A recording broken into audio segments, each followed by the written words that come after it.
Muy buenos días a todos. Bienvenidos a esta nueva edición de la hora del Instituto Universitario de Investigación Ortega y Gasset. Hoy tenemos el placer de contar con uno de los referentes de la gestión cultural de nuestro país, con Isabel Fuentes, que como todos ustedes saben es actualmente directora de Caixa Forum. Isabel es licenciada en biología, es escritora, es doctora en museología de ciencias naturales y humanas, tiene una larga trayectoria profesional de más de 2 décadas dedicándose a la comunicación científica y a la gestión cultural en instituciones como la Residencia de Estudiantes, el Museo Nacional de Ciencias Naturales o la Fundación Caixa. Dirigió también Cosmo Caixa y bueno, pues hoy nos tiene el- nos hace el favor de compartir con nosotros esta mañana para compartir esta hora de la Ortega. Isabel, tú sabes que esta es tu casa, que aquí eh, tenemos una sólida y larga admiración y relación con vosotros y desde luego tú ya es la palabra, estamos deseando escucharte y ya enseguida, como habitualmente, pues te irán planteando preguntas en el chat que luego te iré relatando yo mismo en el turno de preguntas. Así que, sin más, yo voy a ceder la palabra a Isabel y escuchar su interesantísima intervención, que estoy seguro que va a ser muy, muy enjundiosa.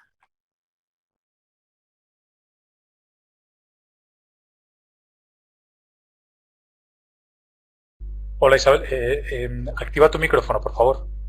Eh, Ahora sí, Ahora ¿verdad? sí. Vale, muy bien.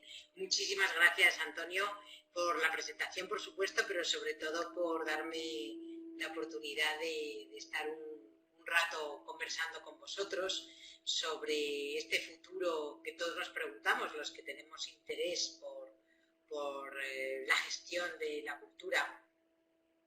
Qué va a pasar, en qué nos ha cambiado, y supongo que muchos estamos ahora mismo hablando de esto. Gracias por lo del referente. Yo creo que, bueno, referente es la institución en la que trabajo, la Fundación La Caixa, más que yo misma, pero te agradezco mucho tus palabras, insisto, tu invitación, y a todos vosotros, porque no es evidente tener las ganas de conectarse a una videoconferencia en lugar de estar haciendo otra cosa, ¿no? Yo planteábamos el tema de qué va a pasar ahora, cuál va a ser la concepción, una concepción, yo decía además una concepción de la cultura, el futuro próximo de una concepción de la cultura. ¿Por qué? Porque a lo mejor también es un momento interesante, no para cambiar necesariamente todo, pero sí para replantearnos qué estamos entendiendo por cultura. A lo mejor las cosas que diga inicialmente las están diciendo muchas personas muchísimo más autorizadas que yo, y siento si te reitero en algunos de los mensajes que vosotros mismos pensáis o que estáis escuchando, ¿no? Pero qué cosas, voy a empezar diciendo qué cosas me han llamado un poco la atención durante este confinamiento en relación con la cultura. En primer lugar, eh, todos nos hemos buscado, refugiado, hemos buscado un sentimiento colectivo, hemos buscado afinidades, y las conexiones que no han podido ser físicas han sido muy mayoritariamente a través de manifestaciones culturales. Es decir, está claro, bueno, esto ha sido una especie de experimento de laboratorio para el que dudara si la cultura une o no une, pues yo creo que tenemos suficiente evidencia para apoyar esta hipótesis, ¿no? Parece que sí, que la cultura, la lectura, la escucha de la música, la visión de películas, el recurrir a las narrativas nos une como sociedad. Y quizá además, sobre todo, es mi percepción, en los aspectos más universales de la humanidad, es decir, los aspectos que nos tocan más a todos, no tanto los aspectos culturales más identitarios, diría yo, porque hemos vivido un momento, y estamos todavía viviendo un momento, en el que tenemos que reaccionar ya no solo como sociedad, esto hubiera sido el caso de una epidemia, no de una pandemia, sino como humanidad. Por lo tanto, los aspectos más universales, el valor del patrimonio, la cohesión que supone la música, la necesidad de escuchar otras historias que no sean la nuestra, es decir, el acceso a la ficción que nos pone en la piel de otros, se ha hecho muy notorio. Dicho esto, estos sentimientos de empatía, de solidaridad, etcétera, también tienen su doble cara, es decir, este aspecto de que la cultura tiene que ser necesariamente solidaria es algo que también nos tiene que hacer pensar, ¿no? Al final, si una sociedad culta, una sociedad culta exige un sostenimiento de la cultura, y ahí todos somos corresponsables de alguna manera.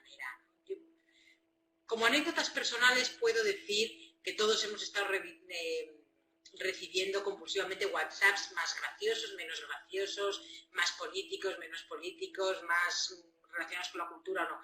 A mí quizá los que menos gracia me han hecho eran el momento de compartir, de esa vuelta, entre comillas, no digo que lo haya hecho todo el mundo, a este, digamos, pirateo, ¿no? Los PDFs de todo lo que uno puede leer, ¿no? Uno va, compra el pan y lo paga durante el confinamiento, incluso una Coca-Cola o un chocolate del porcentaje que le apetece, ¿no? Pero esto de que la cultura, o los que participan en la creación de la cultura, que no son solamente los artistas y los intelectuales, ¿no? Hay todas unas industrias alrededor que se han mostrado muy frágiles en estos tiempos, ¿no? Librerías pequeñas, el mundo de la música en vivo y muchísimas otras, y que estamos todos viendo a ver cómo lo sostenemos después, ¿no? Hay una parte en la que decía que las sociedades, estoy pensando por ejemplo en los museos, que es más el mundo en el que me siento más cercana por mi profesión. Pensaba en la historia de los museos de Francia, desde el origen de estos museos públicos en el sentido mayoritario, ¿no? Un museo de visita pública que pudiera haber habido antes británico, pero en general este paso de las colecciones privadas a ser colecciones públicas, a que la sociedad tuviera acceso a estas mismas colecciones que los expertos estudiaban, que es una manera además de contrastar las hipótesis científicas que se desprendían de estos estudios. El recorrido de la museología francesa nos enseña muchas cosas, ¿no? Y volviéndonos, no yéndonos a esos orígenes, que tenemos poco tiempo y esto no es una clase de historia de la museología, sí que recordemos pensar en el centro Georges Pompidou y después Giscard d'Estaing con el lanzamiento del Museo d'Orsay, que luego lo inauguró Mitterrand, el Quai de Chirac, es decir, los presidentes franceses han tenido siempre a gala un proyecto más o menos faraónico, bueno, con tendencia a que fueran faraónicos, pero un proyecto museológico. Eso da cuenta de cómo es una sociedad. No estoy diciendo que la nuestra sea ni mejor, ni peor, ni más exigente, ni menos exigente. Simplemente son pensamientos que cuando nosotros como sociedad decimos, no, es que hay museos asfixiados porque sus porcentajes de presupuesto dependen muchísimo de las entradas, ahora vamos a tener restricciones en todas partes, por el turismo, por los miedos, por una serie de medidas de seguridad que hace que no podamos hacer las visitas de la misma manera.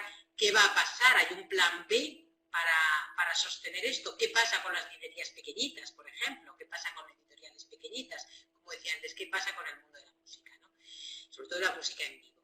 Sí que creo que aquí hay un debate social importante de nuestra sociedad que tiene que poner sobre la mesa qué queremos exigir, tanto a responsables políticos de la ideología que sea. Yo creo que esto es una cuestión muy de nuestra sociedad, gobierne quien gobierne, ¿no? ¿Qué cultura queremos, qué sostén queremos público y por lo tanto qué es lo que exigimos como sociedad para que se apueste más, se apueste menos. También de la iniciativa privada, que es el mecenazgo, que tiene que ser las apuestas grandes, y luego de la responsabilidad individual, como decía antes. Una cosa es el libre acceso y que no haya discriminación por recursos económicos a un patrimonio cultural que es de todos, y además a un conocimiento que es necesario para el fomento de una ciudadanía crítica. Y otra cosa es quién asume o cómo repartimos la responsabilidad de sostener una cultura que se nos ha hecho evidente que es tan necesaria, más allá del entretenimiento y de la evasión. Y aquí hay otro punto que me encantaría que debatiéramos y que a mí, por mi trayectoria personal, yo, como decía antes Antonio, soy bióloga de formación, entonces, y he trabajado mucho en cultura científica, y para mí no hay cultura científica y cultura de la otra, digamos, ¿no? Al final son distintos métodos, distintas aproximaciones, sobre todo difieren en el método para hacer conceptualizaciones del mundo y para hacer descripciones del universo que nos rodea, ¿no? El arte, las humanidades, las ciencias sociales, las ciencias experimentales. Pero al final todos lo que queremos es entender nuestro mundo. En este sentido, qué placer hablar de esto en una institución que es ejemplo de ello, ¿no? La Fundación Ortega y Marañón, a través además de su instituto universitario. Antonio, creo que es un ejemplo en el que probablemente no tenga ni que mencionarlo, ¿no? Estamos hablando de una fundación que ya de por sí sostiene esa hermandad, necesaria hermandad entre la filosofía y la medicina, y en definitiva entre las humanidades, las artes y las ciencias, ¿no? Qué importante se ha hecho la cultura científica en este tiempo, ¿no? Ahora, bueno, hay quien dice, ahora todos nos hemos hecho expertos epidemiólogos, expertos virólogos. Bueno, no se trata tanto de si sabemos o no sabemos los nombres de todas las mascarillas. Se trata de entender que hay cosas que son importantes. Yo espero que después de esto saquemos conclusiones respecto a qué es la prevención, qué son las vacunas. Ahora estamos todos esperando como agua de mayo, sobre todo para las personas más vulnerables, una inmunización de grupo que parece que solo se logrará, porque el número de muertes relacionado con el número de contagios, ¿no? Con el porcentaje de contagios, parece que no es asumible las muertes por las que habría que pasar para tener una inmunidad de grupo sin vacuna, ¿no? Todos lo estamos esperando, pero yo pienso, ¿somos una sociedad que ahora hemos entendido mejor la importancia de la vacunación, de tantas y tantas enfermedades para las que existe vacuna? Y en los lugares más privilegiados hay sectores donde las rechazan por una serie de ideas, además absolutamente anticientíficas, y además cierta falta de solidaridad mundial no permiten que lleguen a todos los rincones del planeta. A mí también me parece que es un aprendizaje cultural esta reflexión. Sabremos más de las enfermedades infecciosas, sabremos más de las elecciones que tenemos que tomar, tendremos más cultura al respecto para tomar como ciudadanos decisiones importantes y además apoyar apuestas políticas importantes, vengan del que vengan, ¿no? Cada uno. No hablo de ideologías, sino de salud pública, finalmente, ¿no? Estos días me llamaba la atención ver una propuesta expositiva del Smithsonian Institution, de una exposición sobre epidemias, precisamente, que inauguraron en otoño, en octubre, noviembre aproximadamente, no sé deciros la fecha bien, sobre por qué surgen las epidemias, qué epidemias hay, cuál ha sido la historia de ellas, cómo son los contagios, etc. Y esto partió de una idea a raíz de la crisis del ébola, que recordaréis, hace ya 5 o 6 años, ¿no? Surge la idea, los proyectos expositivos son largos, lo habréis visto si habéis tenido la oportunidad de tener formación más específica de la gestión de un proyecto expositivo. Y ahora, con esta situación, por ejemplo, se está haciendo demandadísima la itinerancia de esta exposición. Yo estoy convencida que va a estar años en los museos de historia natural o de lo que sea, de todo el mundo. También me congratulo como ciudadana del Día de los Museos, el 18 de mayo, cada uno hicimos un guiño al Día de los Museos, estábamos todavía muy confinados en una fase en la que tampoco podíamos hacer más cosas que en las online, digamos. Y me encantó ver la iniciativa, por ejemplo, del Museo Reina Sofía, rememorando los antecedentes de hospital provincial que tiene el edificio, ¿no? Y hablando había una de las frases que decía un museo hospitalario, ¿no? Ese doble juego, el juego de palabras, el doble sentido de hospitalario. Qué alegría encontrar este diálogo natural sin tener que ir a explicar que es importante hacer dialogar las ciencias con el arte. Yo creo que esa es otra de las enseñanzas y otro de los aprendizajes, porque al final un aprendizaje siempre es poder modificar una idea previa, ¿no? que se tiene, no necesariamente la confirmación de las ideas que ya teníamos. Ahí poco se aprende y estoy pensando en el tema de las vacunas y del rechazo por parte de algunos sectores que veníamos. Ojalá cambien algunas ideas al respecto.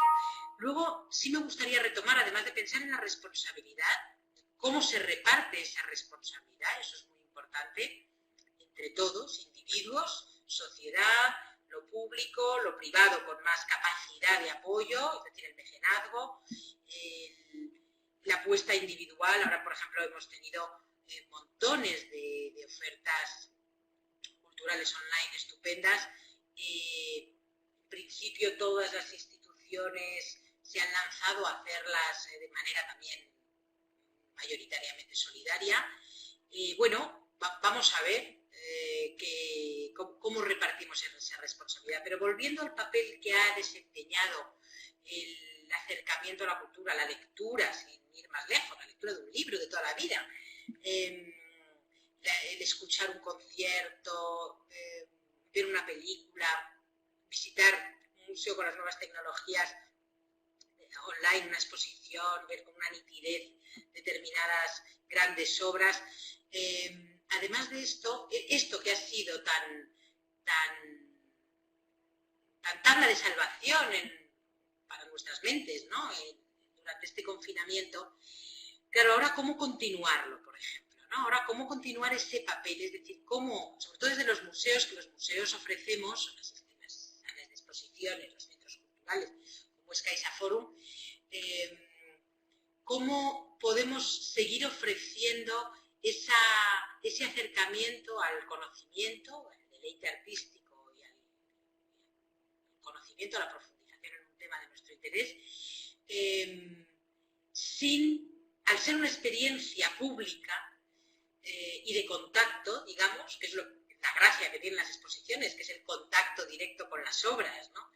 Cómo hacerlo de tal manera que siga cumpliendo este papel también añadido y que no hay que despreciarlo, de no estar con miedos o no estar con preocupaciones. Nosotros, por ejemplo, en CaixaForum hemos trabajado mucho en este aspecto. Nosotros vamos a abrir la semana que viene solo las salas de exposiciones, con todas las medidas de seguridad. Y hemos trabajado enormemente en esa trastienda que a veces no se ve, a veces se ve el resultado del comisariado de una exposición, de las obras elegidas, del discurso planteado, de que las cosas estén más o menos limpias y bonitas. Pero claro, para que pueda el visitante empezar a venir, tener la mayor calidad de visita, nosotros ya veníamos trabajando desde hacía tiempo y antes de esto en procurar un incremento en la calidad de la visita, entendiendo por calidad de la visita el máximo confort para poder meter la mente y la cabeza en lo que estábamos tratando de exponer o de contar, según fuera la actividad. Ahora solamente tendremos exposiciones en estas primeras fases.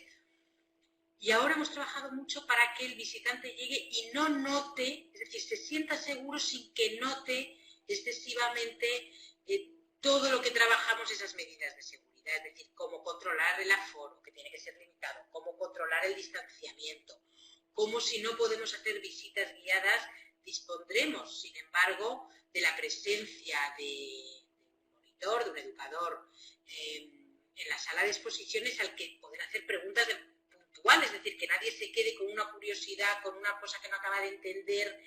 Es decir, hemos tratado de buscar de qué manera podemos suplir todo lo que no podemos hacer de la experiencia más física, más de contacto físico que aporta una exposición.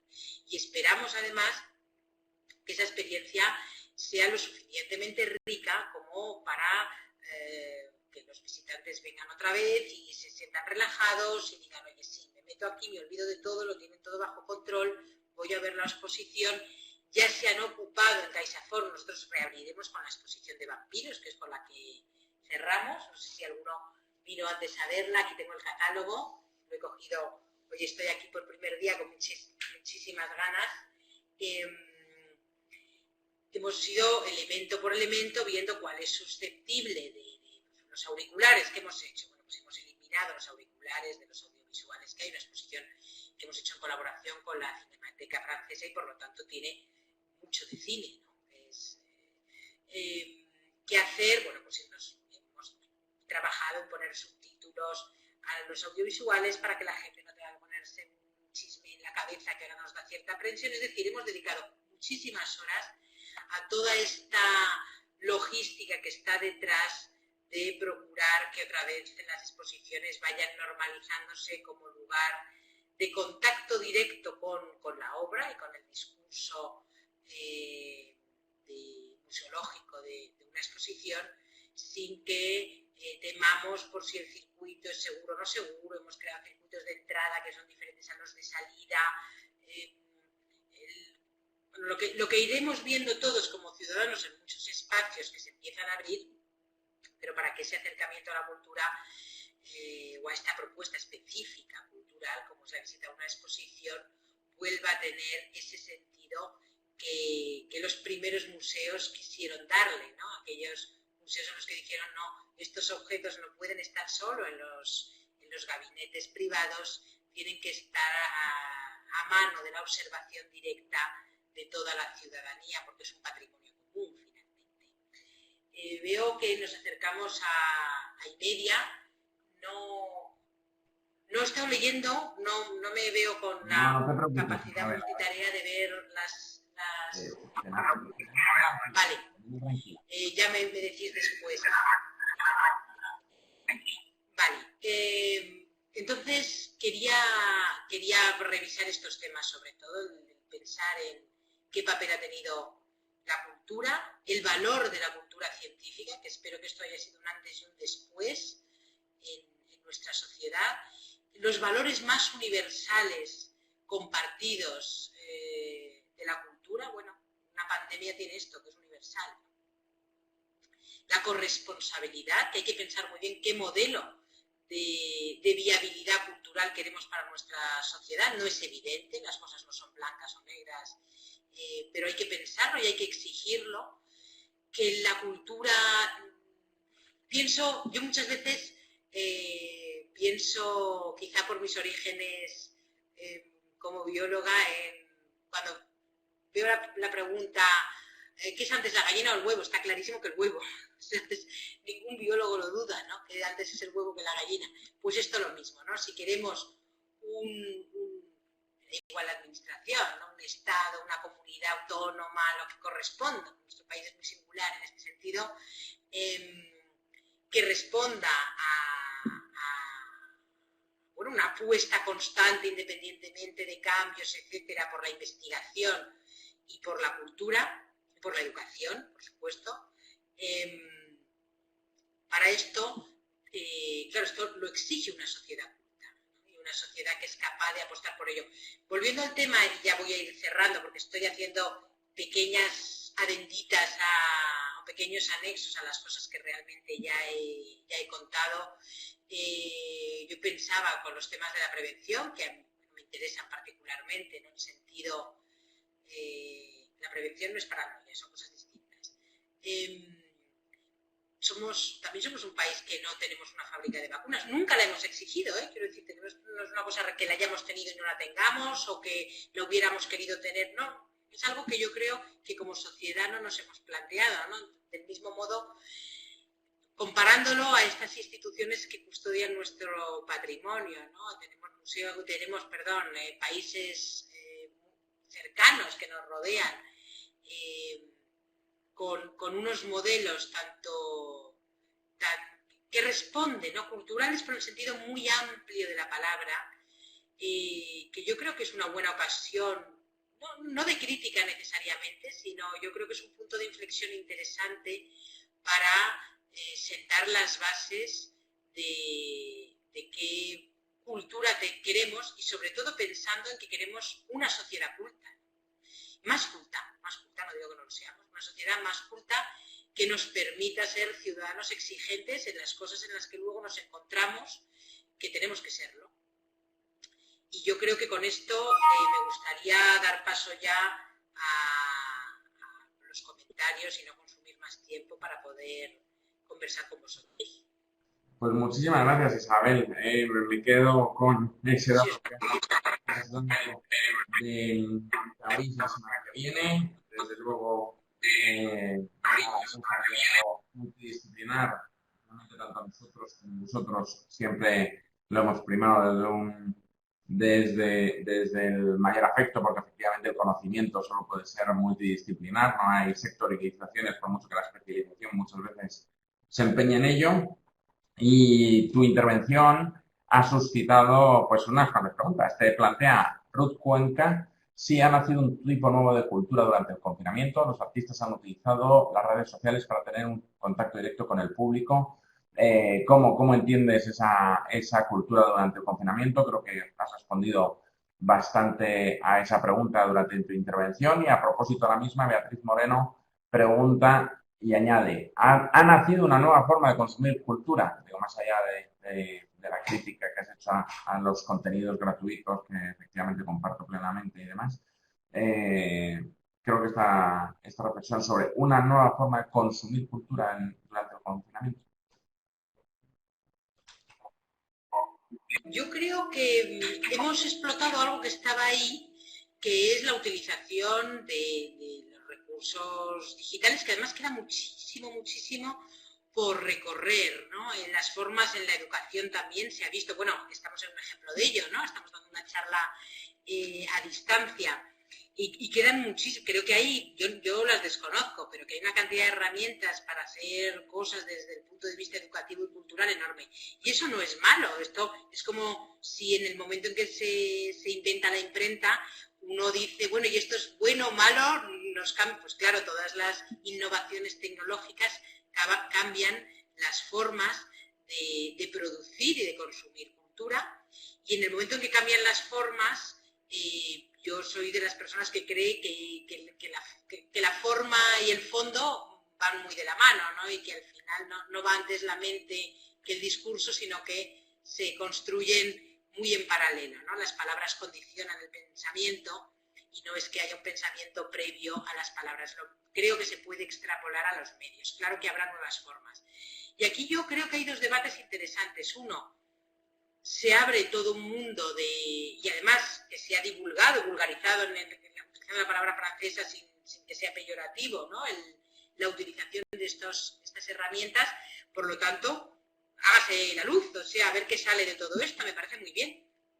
Y en segundo lugar, es interesante porque, claro, estos acercamientos habrá que distinguir, y todos son muy legítimos, lo que es la solidaridad de lo que es el marketing también. Y todo está bien, es decir, hay dos objetivos. Uno es, y hay que darse a conocer, seas un individuo creador, sea que te has quedado completamente tirado en tu mundo profesional y hagas una apuesta porque tienes un bagaje que lo puedes hacer de manera individual o colectiva, y las instituciones por seguir presentes y seguir de la mano de su público. Es decir, todo es muy legítimo y hay que ver cuánto hay de nuevas formas de aproximarnos a productos culturales y cuánto hay también de nuevas formas de comunicarnos. Yo creo firmemente que la comunicación es importante, pero claro, la comunicación tiene que ser siempre la comunicación de algo, no que sea un fin en sí mismo, ¿no? Entonces, yo creo que también como consumidores, ciudadanos, como nos queramos llamar, está bien distinguir una cosa de la otra. Muy bien.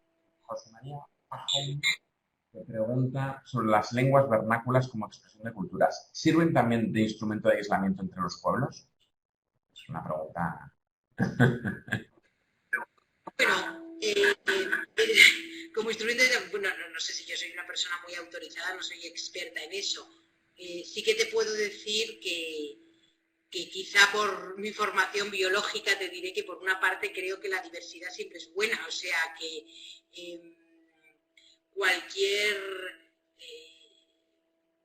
supongo que tendrá la doble cara de la moneda, a lo mejor como distanciamiento, pero yo soy una firme defensora de la conservación de todas las lenguas, como de la conservación de la biodiversidad, como de la conservación de todas las formas culturales, porque nunca sabemos cuándo vamos a necesitar o qué nos va a poder aportar. Es decir, creo, de ahí al uso, no soy experta en el tema y no te sé decir. Una cosa, no sé si lo preguntas, porque yo he hablado de lo importante que para mí ha sido observando estos universales, ¿no? A mí, yo creo que las dos cosas no son incompatibles, ¿eh? Por una parte, a mí me parece muy interesante encontrar los universales y las cosas que nos preocupan a todos, ¿no? El miedo, el deseo, las emociones que son realmente universales, ¿quién las cuenta bien? Porque al final las grandes obras de arte es contar lo que ya sabemos de una manera muy novedosa, ¿no? Y buscarle tres pies al gato y verlo con un nuevo enfoque, ¿eh? Entonces, creo que los universales son siempre interesantes y que creo que en unos momentos en los que el problema es global, los universales son importantes también y aprender de lo que alguien ha hecho bien para replicarlo y no inventar la sopa de ajo en cada rincón, ¿no? Dicho esto, vuelvo a insistir, yo creo firmemente en que las lenguas vernáculas, como cualquier otra manifestación cultural y natural, me refiero, ahora estaba pensando en la biodiversidad, por ejemplo, hago el paralelismo, siempre es rico, ¿no? Una de las cosas que muchas veces he planteado es decir, hemos defendido nos es mucho más fácil defender la conservación de especies, y perdonad que haga alusiones a la ciencia, pero bueno, de especies que nos son más próximas, ¿no? Grandes carnívoros monísimos, ¿no? Como el lince ibérico, que está muy bien, pero porque nos sentimos mucho más próximos a ellos. No, una diversidad fundamental es la diversidad microbiológica, que más nos vale conservarla, ¿no? Que, por ejemplo, está en los océanos. Pasa que nos sentimos muy lejos de una bacteria, pero es que hay una cantidad de información genética en la diversidad microbiológica que no sabemos cuándo nos va a hacer falta. Pensamos, el último guiño que hago a esto, lo prometo, pensemos que la mayoría de los genes que operan en nuestros organismos son genes bacterianos, no genes humanos, ¿no? Tenemos más bacterias, prácticamente más genes bacterianos que genes de nuestras propias células. No quiero enredar. Hay varias preguntas, Isabel.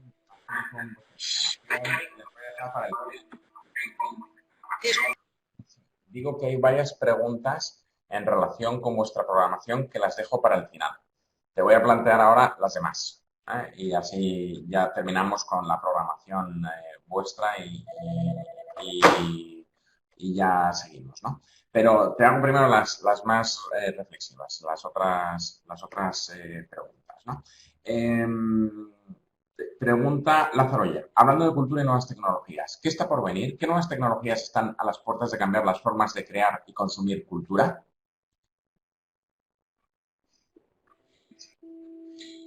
Bueno, no soy ingeniero de telecomunicaciones ni muy ducha en estos temas, No, a mí me cuesta, pero tengo la impresión de que todo esto lo que estamos haciendo ahora mismo, que es esta charla y este debate, lo mejor que podemos, porque además tenéis una estructura estupenda para hacerlo, la verdad, y esto del chat y las presentaciones, y os felicito por ello. Esto, yo la verdad es que no lo había hecho mucho, o sea, esto para mí ya es novedoso. Pero sí creo que sobre todo, sospecho, y además estoy hablando porque me lo has preguntado, no porque sea una autoridad en la materia, sospecho que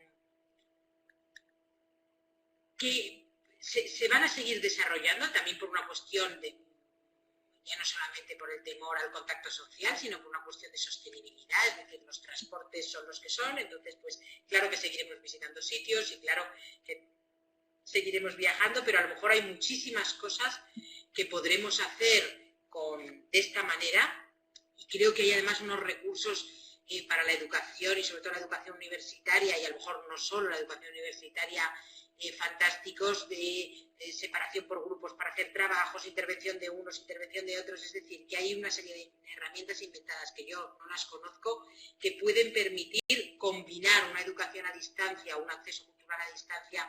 Yo he visto el otro día, por ejemplo, una exposición, porque me gusta además hablar de otras instituciones hermanas, ¿no?, que hacen las propuestas que ha ido haciendo, por ejemplo, la Biblioteca Nacional, o la visita a una exposición de estas virtuales que han hecho el Thyssen, el Círculo de Bellas Artes. Nosotros mismos también hemos hecho encuentros confinados y también visitas a algunas exposiciones de materiales que ya teníamos, que a mí me parece que hoy en día la tecnología nos permite hacer verdaderas virguerías. Todos habréis recibido además visitas a museos de otros países, etcétera. Y eso no hay que desdeñarlo. Claro que el contacto con la obra original es importante, pero bueno, también ahora mismo la calidad de ciertas fotografías y de estas visitas tridimensionales, y la calidad de las audiciones, por ejemplo, nosotros estamos trabajando en una serie de proyectos de música relacionados con esto, son fabulosas. Entonces, bueno, no las desdeñemos, combinémoslas, ¿no? Combinémoslas. Yo creo que queda mucho por venir, y además que va a ser la generación más joven quien descubra todas estas posibilidades, y que a su vez inspire nuevas reflexiones y nuevas propuestas de creación. Creo que me estoy reiterando. Está muy bien, y además son reflexiones de la mayor lucidez, y realmente comparto muchísimo lo que estás planteando. Víctor Dante te pregunta si el turismo masivo es parte de una reducción del arte a consumo efímero. Es parte de la reducción del arte a consumo efímero. Claro, ¿qué nos pasa con el turismo? España es un país que vive mucho del turismo. Y nadie dice que esté mal eso. Es verdad, como decía antes, que la cantidad de cosas que yo creo que todos hemos aprendido, de cosas que tenemos que tener. O sea, yo, por ejemplo, cuando descubrí que los materiales de protección individual no se fabricaban, pero ni aquí ni en ningún sitio en Europa, ¿no? ¿Habíais pensado vosotros en eso antes? ¿Pensáis que podíamos vivir tranquilamente sin que se fabricaran localmente las mascarillas, ni aquí, ni en Francia, ni en ningún lado? Bueno, todo esto lo digo por volver al tema de las apuestas, ¿no? El turismo, nosotros hemos vivido mucho del turismo. Claro, esto nos va a afectar enormemente. Es verdad que nosotros, por ejemplo, CaixaForum, no especialmente, porque CaixaForum es parte de la Fundación La Caixa, que, como sabéis, la Fundación trabaja sobre todo, trabaja en el territorio español, fundamentalmente, tiene proyectos de cooperación internacional, y claro que hace algunas cosas, pero ni trabajamos necesariamente para los turistas. Nuestro porcentaje en CaixaForum de turistas ronda, según los años, por el 10% no más. Tenemos nuestros textos en inglés, y damos facilidades, y tenemos guías en muchos idiomas para visitas en grupo. Es decir, damos facilidades, pero nosotros nos debemos a la sociedad que nos sostiene de alguna manera, porque al final la Fundación La Caixa es una fundación cuya única misión es la obra social, y cuyo presupuesto procede de un holding empresarial, es decir, las acciones de Criteria. Nosotros somos, entonces, por lo tanto, nuestros mayores beneficiarios son quienes hacen eso posible, ¿no? Dicho esto, la sociedad en la que estamos metidos, digamos, la sociedad en la que estamos metidos. Pero dicho esto, efectivamente hay museos. El Museo del Prado, por ejemplo, tiene un porcentaje importantísimo de presupuesto que depende de las visitas, y de ese porcentaje las visitas del turismo son importantes, y está bien que se quiera venir a visitar una pinacoteca fabulosa como es el Museo del Prado, claro que sí. Lo del turismo masivo ahora claramente va a cambiar. No sé cuándo nos abriremos, cómo nos abriremos, lo desconozco cómo van a ser las sucesivas fases. Yo creo que no podemos calcular realmente, pero que nos va a afectar, nos va a afectar. Y yo estaba pensando cuando revisaba un poco la historia que os mencionaba antes de los museos franceses y de cómo todos además han perseguido, y hablo de todos, del Museo d'Orsay, que cubrió un periodo que estaba entre el Centro Pompidou y el Museo del Louvre, la renovación del Museo de Historia Natural que también inauguró François Mitterrand, el Quai Branly, que fue un proyecto de Chirac muy vinculado a un cambio de paradigma de cómo si los objetos que estaban en la colección del Museo del Hombre, objetos calificados como etnográficos, por qué no eran considerados como artísticos, ¿no? Y puestos en el cambio de contexto. Es decir, por ejemplo, la historia de Francia, la historia de los museos franceses nos muestra cómo los discursos de los grandes museos han sido para dar un mensaje, además, de cultura francesa y de identidad francesa. Esto es clarísimo. Esto también me parece, y yo esto te lo pregunto a ti, al que me preguntas, ¿cómo ves tú que, puesto que las pinacotecas, tienes que ofrecer un discurso que además cuente una historia es un constructo siempre, por definición, ¿no? Que cuente una historia. Uy, ¿qué ha pasado? ¿Me veis?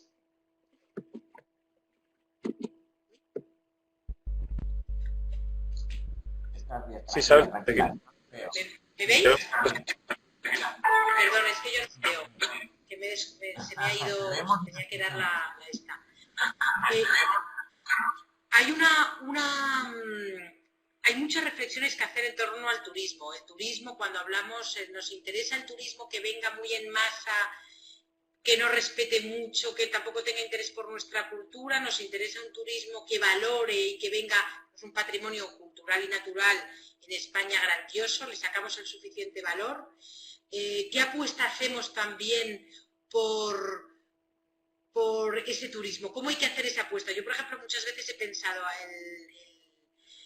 al final, lo del huevo y la gallina, ¿no? Al final apostamos, por ejemplo, suficientemente por el cine, que es un vehículo importantísimo para crear imaginarios en esa gente que queremos que luego vengan a identificar y a ver nuestros espacios, que ha sido Nueva York y el cine. O sea, sin el cine, Nueva York hubiese recibido todas las visitas que ha recibido a lo largo de su historia reciente. Yo tengo mis dudas. En fin, que al final no hay que desdeñar el turismo, es decir, alguien que venga a valorar, porque luego todo eso trae o conlleva intercambios que pueden tener unos intereses y unas rentabilidades empresariales, económicas subsiguientes, que todos los eslabones de la cadena hay que plantearlos, pero seguramente la relación del turismo y la cultura sea otra de las cosas que ahora tengamos que ponernos negro sobre blanco a construir el modelo que queremos. Bueno, sí, muchísimas gracias. Te voy a plantear ahora las preguntas relacionadas con vuestra programación. Académicamente, digamos. Bueno, sí, muchísimas gracias.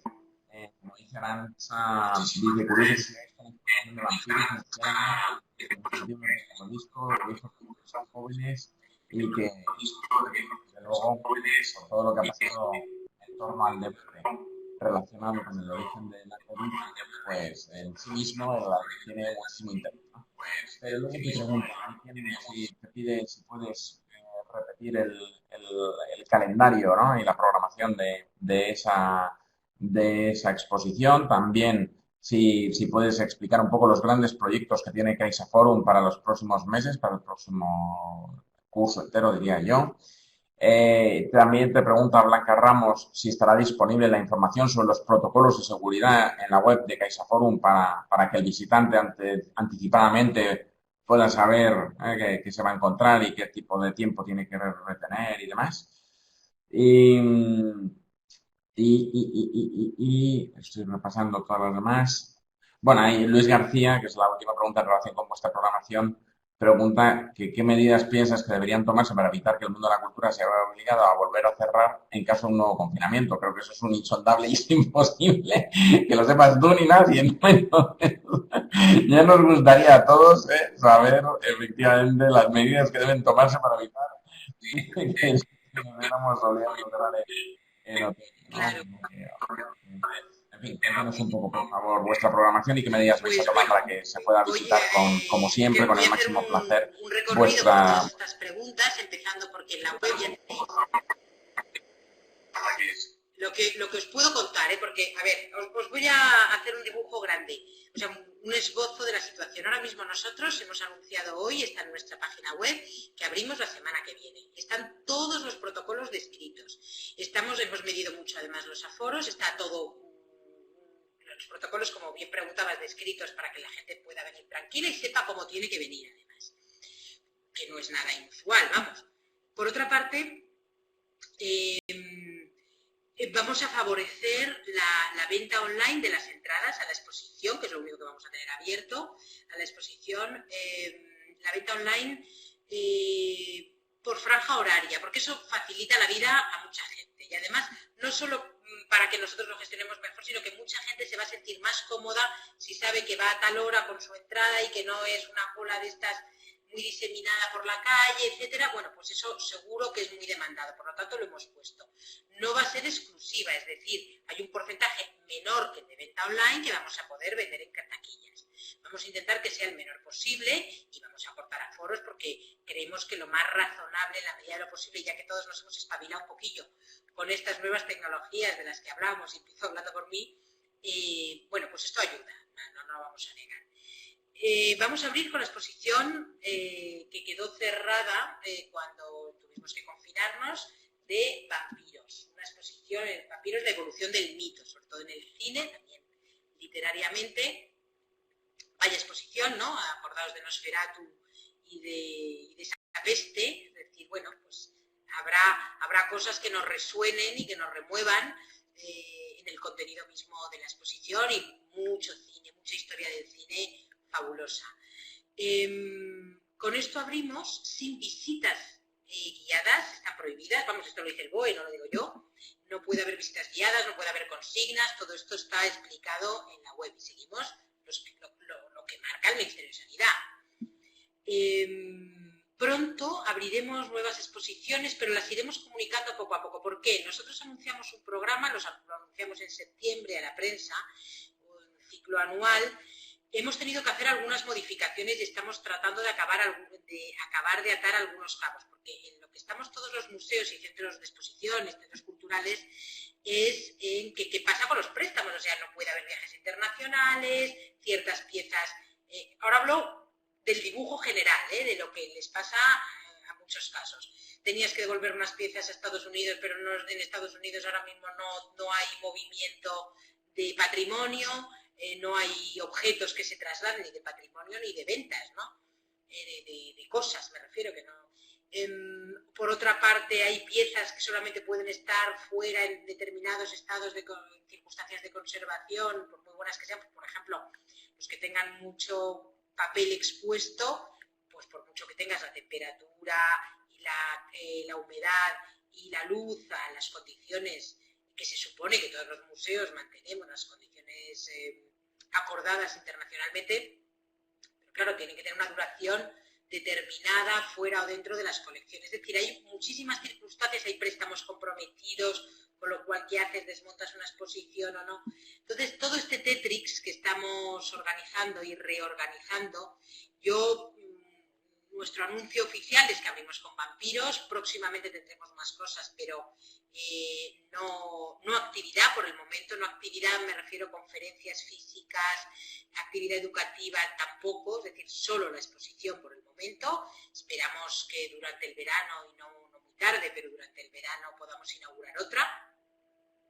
Y sí que las líneas de programación van a ser un poco las de siempre, es decir, nosotros, y aquí quería comentar dos cosas. Por un lado, abarcamos temas dentro de disciplinas que son unas cuantas, ¿no? La historia del arte, antiguas civilizaciones, arquitectura, tenemos exposiciones páginas sobre la historia de la arquitectura, historia del cine. Más o menos nos movemos en esas grandes temáticas, por lo tanto, irán en relación, va a haber algunos cambios respecto al calendario previsto, pero los anunciaremos en su debido momento, no me puedo adelantar. Y por otra parte, iremos iniciando la actividad, yo creo que a lo largo del verano, salvo que se cambien de fases para adelante o para atrás, vamos a estar con la exposición por el momento.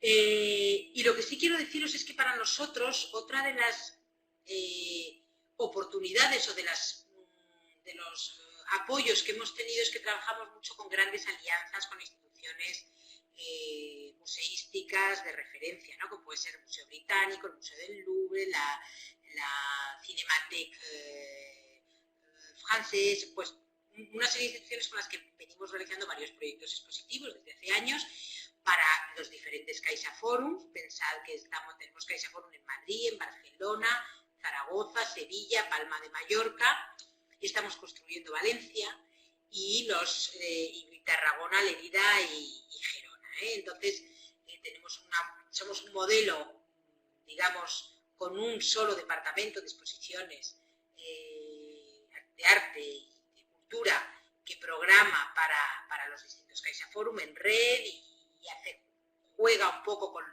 con las itinerancias internas, y luego además la Fundación La Caixa tiene un programa de exposiciones itinerantes en distintos puntos de España que se está retomando, digamos unos 100 puntos a lo largo del año, ¿no? Con exposiciones que van por distintos sitios, se hacen acuerdos con distintos ayuntamientos, es decir, tenemos una red expositiva que nos permite alcanzar un número de visitantes, además, interesante, porque no estamos centralizados en un solo edificio, ¿no?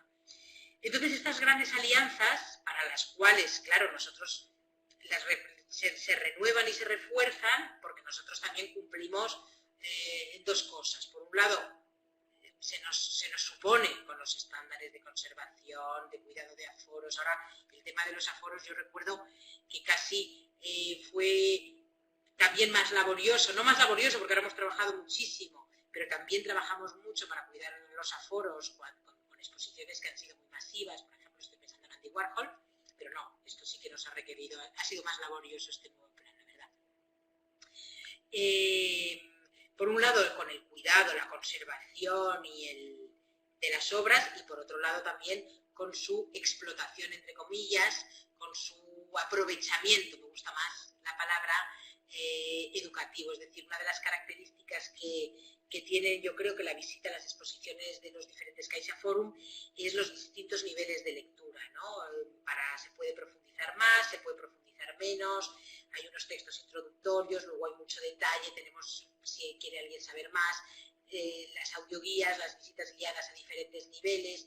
Las visitas educativas también están pensadas para los diferentes niveles educativos y las hacemos siempre primero a profesores para que conozcan lo que vamos a ofrecer a sus alumnos. Es decir, y eso, por ejemplo, ese aprovechamiento para sacar el mayor rendimiento posible de aprendizaje, insisto, entendiendo por aprendizaje no solo la adquisición de conocimiento nuevo, sino incluso lo deseable, el cambio de nuestras ideas previas o el cambio de perspectivas.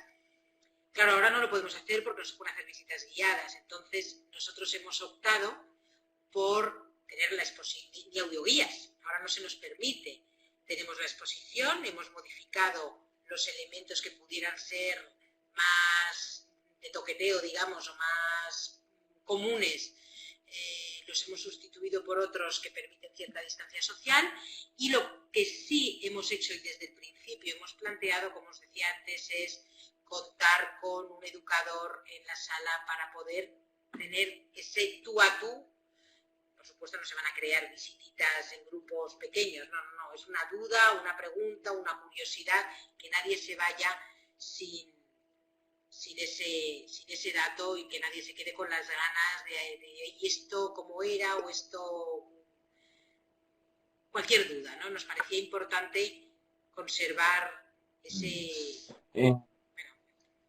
muchísimos intervinientes están agradeciendo tu intervención. Yo iba a cerrar con la exposición he añadido uno que me parece que tiene mucho interés. La última pregunta. Y pregunta José María. ¿Qué es mejor culturalmente? ¿Traer Egipto a Europa o visitar las manifestaciones artísticas en el lugar de origen? ¿Sería lógico devolver el patrimonio artístico a sus lugares de origen? Esa es buena, ¿eh? Sí, tranquilo, no pienso contestarte. No, a ver, yo creo que las cosas, ¿qué es mejor? Pues depende de las circunstancias, o sea, que ni todo el mundo puede ir a todas partes, ni todos los lugares de patrimonio. Pensad en Altamira, por ejemplo, ¿no?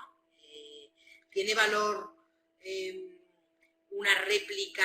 Pues yo creo que sí, que tiene valor. En el momento en que se estaba estropeando la conservación de las cuevas de Altamira, ¿cómo no va a tener? Es que es eso o nada, ¿no? Entonces, claro que tiene valor. Ahí se ha hecho, por ejemplo, se hizo, os acordaréis, no sé si todos habéis tenido oportunidad de visitarlo, una réplica muy trabajada en el sitio, es decir, por una parte se aunó que se fuera localmente a la visita, lo que se llama un museo de sitio, ¿no? Pero por otra parte, la cantidad de visitantes que podían acceder a ese patrimonio de manera directa hubiese sido una cosa absolutamente elitista, insostenible para 5, por cuestiones de conservación, ¿no? Entonces yo creo que es caso por caso. Tiene sentido todo, es decir, si se puede ir. Y oye, claro que sí, a quien no le gusta ver directamente este efecto que yo creo que no, por mucho que hayamos tratado a lo mejor socialmente de desacralizar la obra de arte, claro que algo tiene de sacro y de ver el auténtico, ¿no? Yo me acuerdo en mi juventud inicial, cuando yo trabajaba, todavía estudiaba en el Museo de Ciencias, que esto se me bloquea, no sé por qué, de Ciencias Naturales de Madrid, y recuerdo que yo participé en la organización de la primera, yo creo, noche que se hizo en el museo, y era jovencérrima, en el museo de dormir. Un cole dormía debajo del Diplodocus, de los huesos, bueno, que son una réplica, por cierto, que Carnegie regaló a los distintos museos europeos a principios del siglo XX, si no recuerdo mal, ¿no? Bueno, dicho esto, organizamos aquella actividad y yo recuerdo a niños pequeñísimos, íbamos por el recorrido de paleontología y había fósiles y réplicas de fósiles indistinguibles a la vista, ¿no? Y niños muy pequeños, no es que fueran paleontólogos que estuvieran buscando los rasgos diagnósticos de un espécimen para ver, no, de una especie, no.